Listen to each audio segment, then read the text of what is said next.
बिस्मिल्लाहिर्रहमानिर्रहीम। कैसे हैं आप सब। उम्मीद करती हूँ आप सब खैरियत से होंगे। जैसा कि मैंने कहा था कि मैं आपके साथ न्यूमेरिकल कंप्यूटिंग के नोट्स शेयर करूँगी, तो ये मेरे खुद के लिखे हुए नोट्स हैं। तो ये मैं आपको स्टेप बाय स्टेप समझाऊंगी ये कैसे किए गए हैं। तो आज का जो टॉपिक है वो न्यूमेरिकल डिफरेंस का है। तो उसके लिए सबसे पहले हम लोग अभी टेबल बनाएंगे। तो पहले हम लोग टेबल बनाना सीख लेते हैं कि टेबल बनता कैसे है।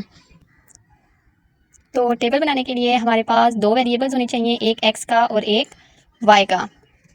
तो हम लोग सबसे पहले टेबल बनाते हैं कि हमारे पास जो यहाँ पे जितनी भी आप वैल्यूज़ आएंगी वो सारी एक्स के रिलेटेड आएंगी। जो यहाँ पे हमारे पास अब दूसरे कॉलम में जो आएंगी वो सारी वाई के रिलेटेड आएंगी।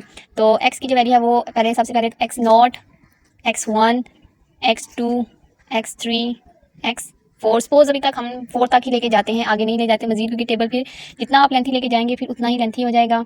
तो y zero, y one, y two, y three and y four.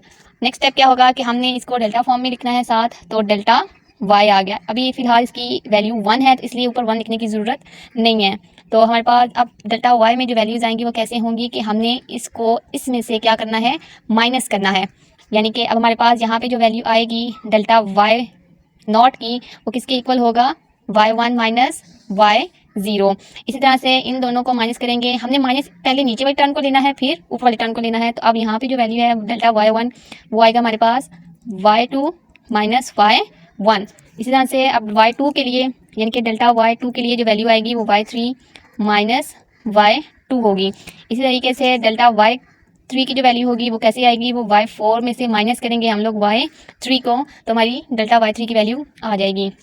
Next column जो होगा वो डेल्टा स्क्वायर वाई का होगा। जैसे जैसे हम आगे बढ़ते जाएंगे वैसे वैसे डेल्टा की वैल्यू भी क्या होगी, इंक्रीज होती जाएगी। तो अब क्या होगा, अब इन दोनों को हम लोगों ने आपस में माइनस करना है। तो यहाँ पे क्या आ जाएगा, delta y naught equal to, या आपने फुल टर्म ले लेनी है, y two minus Y one, क्योंकि अभी हमने माइनस नहीं किया इसलिए फिलहाल इस तरह से हम लोग अभी लिख रहे हैं। तो ये माइनस आ गया, माइनस आया वाई वन। अब यहाँ पे माइनस आया तो ये जो माइनस होगा ये क्या हो जाएगा, चेंज हो जाएगा किसमें, पॉजिटिव में। तो वाई वन और वाई वन सबको पता होता है कि कैसे क्या होता है कि two Y one plus Y naught आ गया। इसी तरीके से डेल्टा वाई वन के लिए हम लोग कैसे वैल्यू निकालेंगे, हम नीचे वाली टर्म को ऊपर वाली टर्म के साथ माइनस कर देंगे। एज इट इज़ माइनस यहाँ पे आया तो ये वाली वैल्यू भी पॉजिटिव हो जाएगी, वाई वन हो जाएगा। तो Y three minus two Y two plus Y one आ गया। इसी तरीके से डेल्टा वाई टू के लिए हम लोग क्या करेंगे, y four minus Y three minus Y three, minus और माइनस क्या आ जाएगा, प्लस हो जाएगा, तो वाई टू आ गया। नेक्स्ट डेल्टा की वैल्यू कितनी इंक्रीज होगी, डेल्टा क्यूब वाई में इंक्रीज हो जाएगी।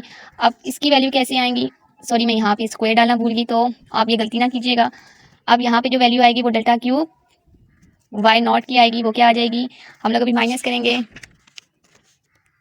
अब ये टर्म इस टर्म्स के साथ क्या हो जाएगी, माइनस होगी। तो Y three minus two Y one plus Y one minus y two minus, अब माइनस है ना तो ये सारी वैल्यूज जो जितनी भी हैं इसकी जितने भी साइन होंगे वो क्या हो जाएंगे, चेंज हो जाएंगे। तो माइनस था तो प्लस हो जाएगा, plus two Y one plus Y naught था तो माइनस वाई नॉट। इसी तरीके से नीचे वाली वैल्यू भी हमारे पास Y three plus Y two minus Y three plus two Y two minus Y one.